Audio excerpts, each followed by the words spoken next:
on your chin. Oh, this is the Goin Deep Show.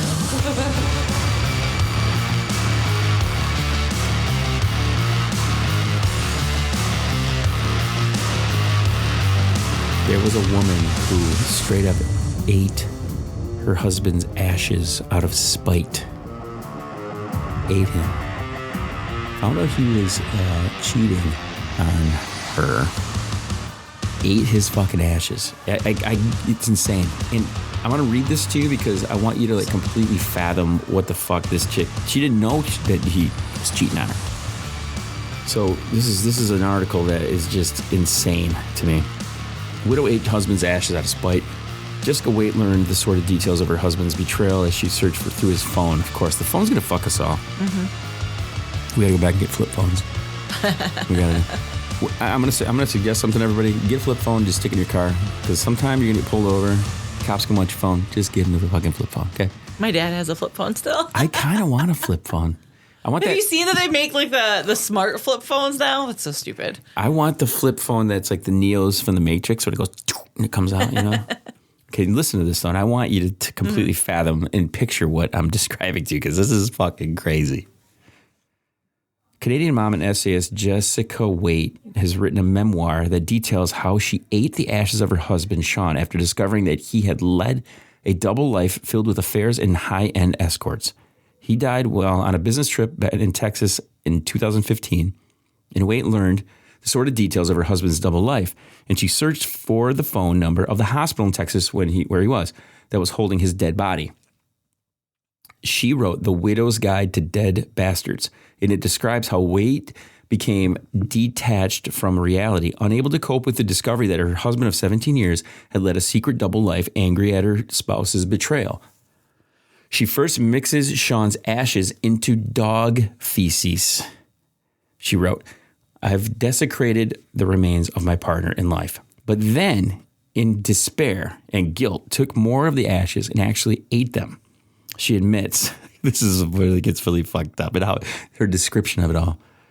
The remains feel dry against my fingertips, coarser than baking powder, grainier than salt. They mix with the teary water, a mineral mud on the back of my tongue, and I swallow.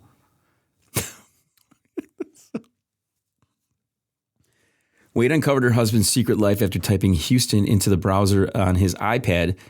The search bar auto-filled Houston escorts. The widow recalled, eventually stumbling upon searches for specific escorts, their prices, and locations. She eventually found that Sean regularly hired escorts and cheated on her with several women. Okay, so if I find this out and I have my husband's ashes, nowhere on the list of things that I would do to those ashes is eating them. No. One of them. Like, why would I want him inside of me after that? Right? That's where my head goes. Time. I don't want him inside of me. Like, especially if I found that out. Like,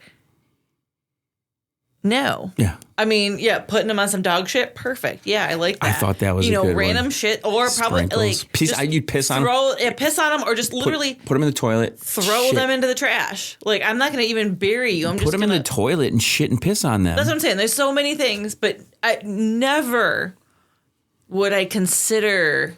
And it's not even because it's eating ashes. Like, that has nothing to do with it. It's my thought is that piece of shit.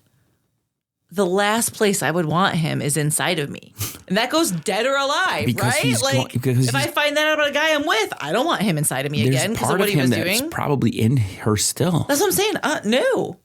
No. My brain, and maybe I'm fucked up. Like, if, again, not going to eat ashes, but like, I feel like if I wanted him inside me, it'd be out of love. Like, if I loved my dead husband, then maybe I'd eat his ashes. I have this because I want him inside of me again. I have this elaborate thing that I want to do when I die, and I've described it to only a couple of people, and I'm not going to describe it on the air because I don't want anybody to steal the idea.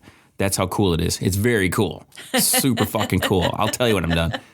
But this guy, he's renting escorts. He's fucking got an apartment in Colorado. He's doing all sorts of shit. She was obviously fucking pissed. Porn cannibalized their relationship, she says. Waite explains that the world Sean built on the surface, his career, family, beautiful home, all of that was matched in size and scope by his subterranean activity.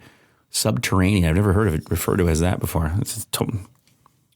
She's a writer though, so she's got. I was going to say instead of it's just fancy for saying underground, right? She's got the words. She's got the words. Well, and she says he cannibalized their marriage when she's the one that kind of cannibalized him by eating I didn't think ashes. of that. Like, I mean, was it intentional, like double entendre? Like that? She should have baked him into some weed or baked some weed brownies or something, right? Yeah, I don't know, man. Like, it's a decade later. She still says she's found a little bit of balance, but it's like, good God. I thought that was a story where. I guess here's the thing, too. Like, okay, if I'm with somebody and I find out they cheat on me with 10 women, I feel like I'd almost.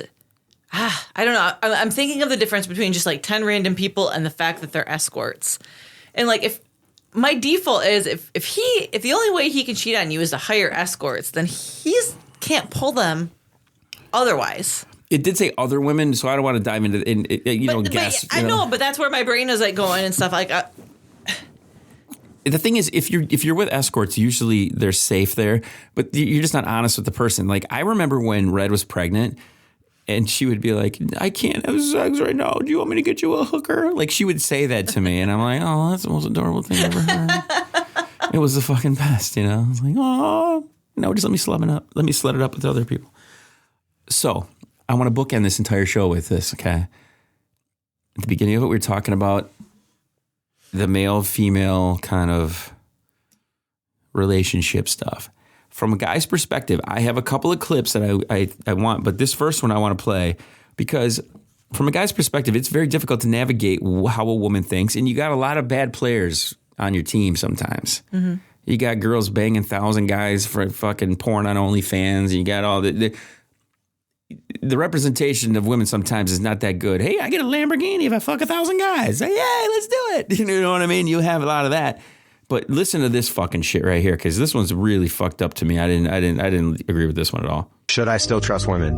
No. A client of mine, single mom, has 3 kids. They all have different dads, but by her own doing. So she has enough of her own money, but she always wants a man with more money. So she dates these men in higher positions and whatnot, and they have broken up with her. And what she actually does is she goes and gets artificially inseminated, tells them that she's pregnant by them. She lies to these men, and then by the time the paternity test comes out, obviously they know they're not the dad. She's done it 3 times. And all the kids are by just different donors. She's got a couple screws loose. She's just, I want more kids, and I want someone who also wants kids. And I was like, well, have you tried asking these men to have kids with you? She's like, well, they just keep breaking up with me. And I'm like, I wonder why. Now, there's some crazy bitches out there.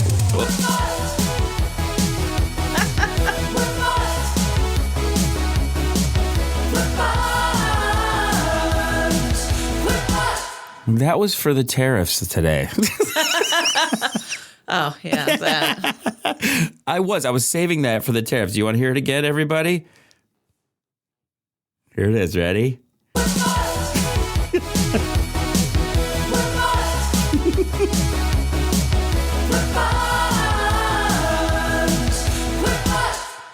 Sorry about that. That was a premature fucking. Back to what the girl was saying, though. Okay. I had on Tinder, when I was on Tinder, like 4 years ago. I haven't been on Tinder in like 4 fucking years. I think it was like 2022 was the last time I was on Tinder. So it's only 3 years. This girl and I match. And she was beautiful. Fucking gorgeous. She lived down in Lansing. And she said, before we begin this conversation, do you want to have kids? I want to have a kid. I need a kid right now. I want to have a kid. You're perfect. I like how you look. We could have a good kid. She was fucking beautiful. Like fucking beautiful. I told her I already have kids. I don't want any more kids. I don't need the kids. She's like, oh, okay. She seemed kind of disappointed. A week or 2 later goes on, are you sure? Are you sure about the kids? No. I'm like, no, I'm pretty fucking sure, okay? I don't want any kids. A month later, would you be willing to donate your fucking sperm to me to have a kid? And I'm like, how much are you going to pay me? I'm like, in my brain, It was fucking weird. It was the weirdest thing I've ever heard. This woman was willing to, just based off the pictures that I didn't even meet her in person. I talked to her on the phone like once, didn't meet her in person, texted with her quite a bit. I think she's still on my fucking phone. All she wanted was my load. It's all she wanted. Good for you. I would take that as a compliment. I'm Good like, for what you, the man. fuck? All she wanted was my sperm.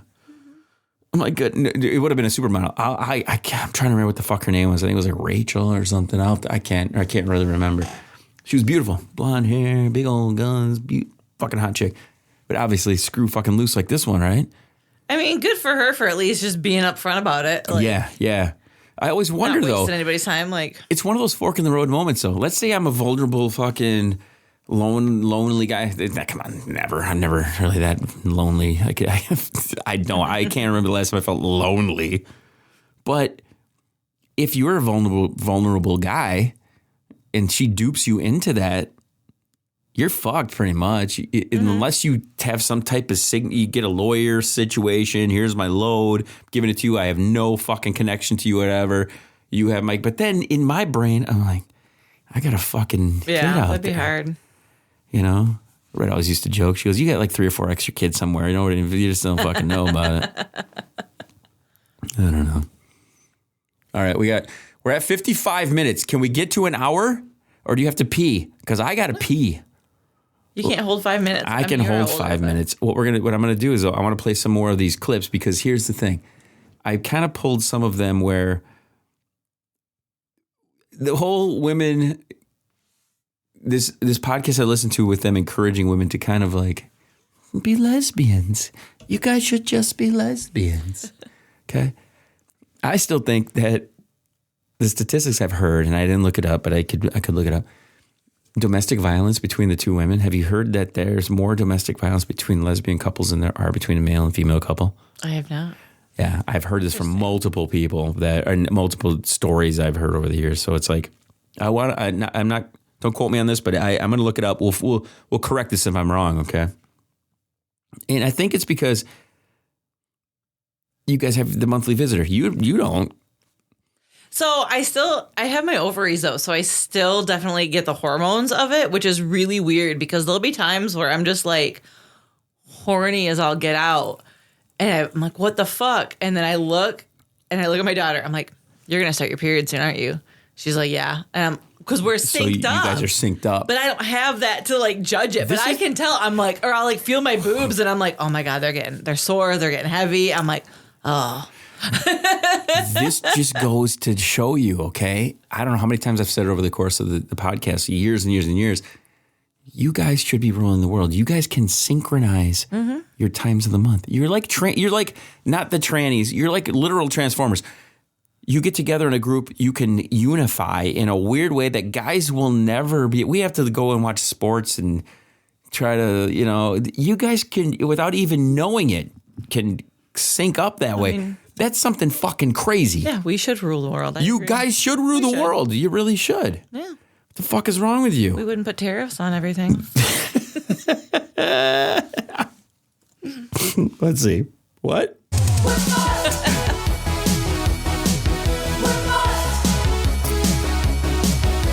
Here's the thing, okay? I want to talk to you about this. Whip back. Guys, sexism, that whole thing. Guys like being guys. We do. We just are. We're fucking stupid like that. I think we always will. Guys who real dudes they like being dudes. Mm-hmm. It's weird. Okay. In my notes I have, what's the alternative? Women, this is the worst sentence I think I've ever written. Women just don't learn their lesson. What? And it's true. If you guys could just get along, you would have destroyed us years ago. That's what I think I meant by that, because there's no other thing by that. No, that's the problem with the patriarchy. Systems have been put in place so we can't. Right, but you see those systems, and you should be able to manipulate them to do some alternative thing. If you guys ignored guys and just went off and did your own thing, like the whole movement of like women not having sex and doing that, that's been something that's been intriguing to me. Like oh shit, there's a bunch of bitches that aren't going to fucking get laid and do things. You guys have all the toys. You guys have all the vibrators, all the extra stuff. What do we got? Our hand and maybe a pocket pussy. Yeah, It's all we're allowed to have. the ones in power don't care about that. What, you think Elon and Trump and them are all getting ruled by some pussy? No. Because they're a bunch of fucking nerds. Because they put everybody down so they can't fucking do that. Freaking Musk, the only reason he has so many damn kids is because of freaking artificial insemination. Yeah. Money. Yeah. This is what it boils down. I'm going to play a clip for you, okay, right now? Okay? And I want you to argue this, okay? Because this is fucking hilarious.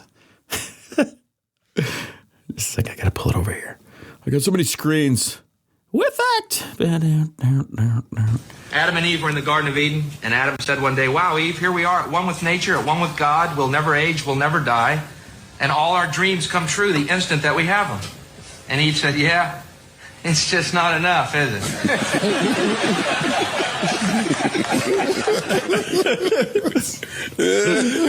No. That's not funny. I was just waiting for more. No, that was kind of his point.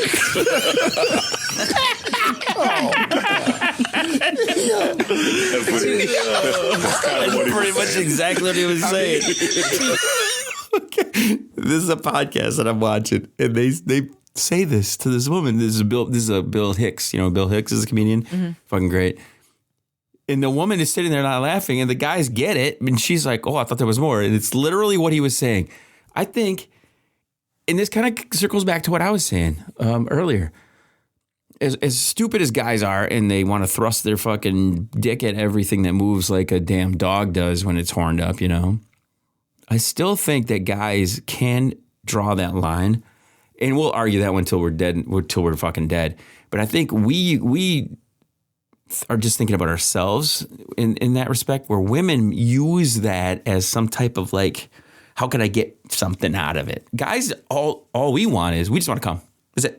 We're simple. We're simpletons. We just want to fucking get off. That's all we want. But I think this woman that quote is funny and I think when you're going up against other women who are trying to battle for some type of end thing, guys just want to get off. We're here just to fucking come. We're here to make sure that there's more people being created. That's all it is.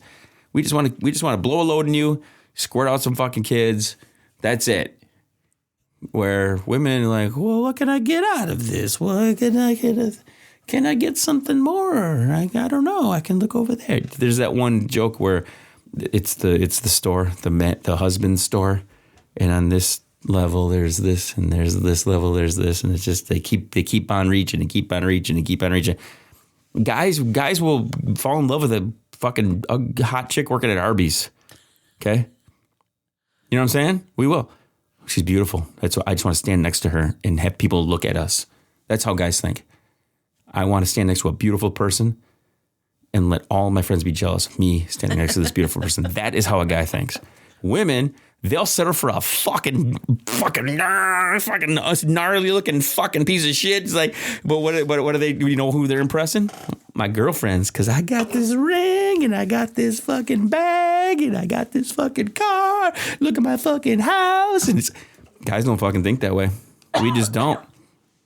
We just don't. That's why I appreciate you. You're just like, fuck it, I make my own money. Fuck you. I don't need you, you know? But that's funny, though. The Adam and Eve, come on, that clip is fucking great. It's fucking great. Am I wrong? Like, how am I wrong? Please, I really want you to tell me I'm wrong. Okay, so no, I'm not saying that you're wrong, but it goes back to the whole, like, I think the difference is that men are interpreting that joke differently than women are interpreting it. Because it's not so much like, what else is there? It's like, yeah, but this is it. Guys can be satisfied, yeah. You know, and it's not so much they want more, but like, oh, this is it? Like, not necessarily, just more as a statement. It's not always a disappointment. But and this goes back to like one thing I can say, and this is just so stupid and dumb, but we're sitting in a room that actually kind of represents that. A guy can recognize where he is and go like, okay, I got my space, I got my garage, all right. It's time to start hanging my tools up. All right, we hang your tools up. All right, what are you going to do tomorrow? Let's draw some fucking pictures around my tools so I know where they go. All right, what are you going to do the next day? I don't know. Maybe we'll paint the floor. I don't know. We can find shit to do in a room. We can let's move something over here. Guys can tend to keep themselves occupied. I think women, when women get bored, they fucking start looking. They start looking. A guy can be satisfied. I don't know how many guys I've talked to where they're just like, I got my wife, I got my family, I'm at home, I don't need anything. I'm going to go to work, make some money, come home, fucking get fat, eat some food that she's making or I'm making or whatever, go to fucking sleep. They get complacent. They get just settled in. Women don't want that. Women don't want that. They still want this kind of, hunt. I think women still want the hunt a little bit. Guys, once we bag our hottie, once we bag the girl we want to get our picture taken with the whole fucking rest of our lives, I got her. Shackled up with her, I'm good. Fucking got my ring on her. She's fucking, if she doesn't get fat, or we can both get fat a little together. You know what I mean? But once guys get that, that's that. There's no more to get. We got our thing. Where women, oh crap, I thought this was going to be different. He put all this effort to get me. He's got me now. And now he's like, he's hit the fucking brakes. He's gone down the hill the other way, back to where it was. And it takes a lot to... Yeah, and it's not that we even want to keep climbing. It's just like, stay there with us. Don't just, that whole like, I got the girl, so I'm just not going to put in that effort anymore. Like, it's not that we want more. It's just you got to stay at that level. I can tell you this, okay, knowing what it is, when you're in high school and you get that initial reaction, or when you go through puberty or whatever, you get that initial feeling of wanting to do stuff for people. And I think to hold on to that and showing them and doing stuff that they don't see coming, showing that you're thinking about them. Mm-hmm. And nowadays it's fucking easy. It's super easy. Send them a text. Just say, hey, thinking about you. That's it. Just little stuff. Mm-hmm. But yeah, I think we're such different fucking beasts, aren't we? We are. We're just such different fucking beasts. I want to play a couple of clips for you. Okay. Found this old iPad. So do you know who's on the old iPad? Okay. This is our friend. This is a friend of ours. Okay. This is after a Kid Rock concert that we get kicked out of. Okay.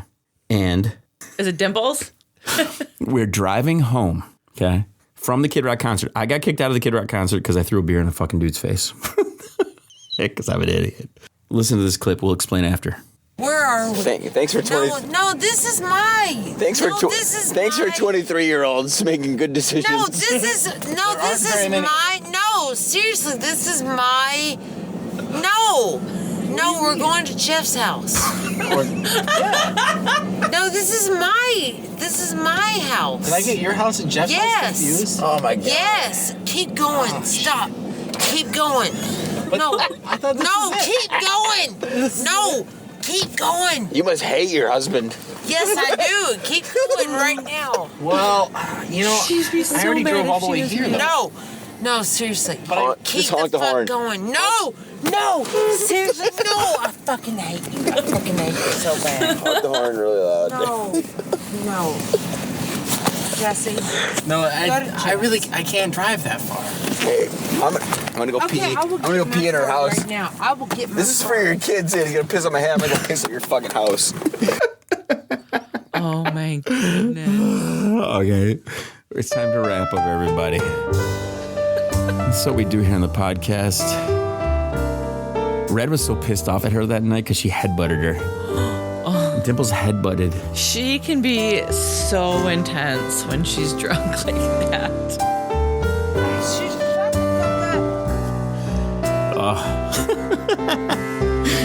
It's a treasure trove I found inside of that iPad. Anyway, final words. What you got, Hat Trick? Titty sprinkles. Oh, yeah. Are we going to bring him in? He's got to come and do a show with us. I haven't seen him in years. I haven't either. It's fucking crazy. I'm the Kid. This is Going Deep Show. This is episode 2247 or 8 or 9 or 10. Maybe 2000. Yeah, we're way the fuck. Why am I keeping track? Because I can. Thank you to Dimples for all the entertainment throughout the years. That was our boy Don Tang there, driving us home, being responsible. He was only 23 at the time. Oh, what a baby. Big baby. I went to lunch with him today. Yeah, nice. Yeah, it was good. Good to see his ass. So your final words were just that? Just titty sprinkles? Titty sprinkles. I like your titty sprinkles.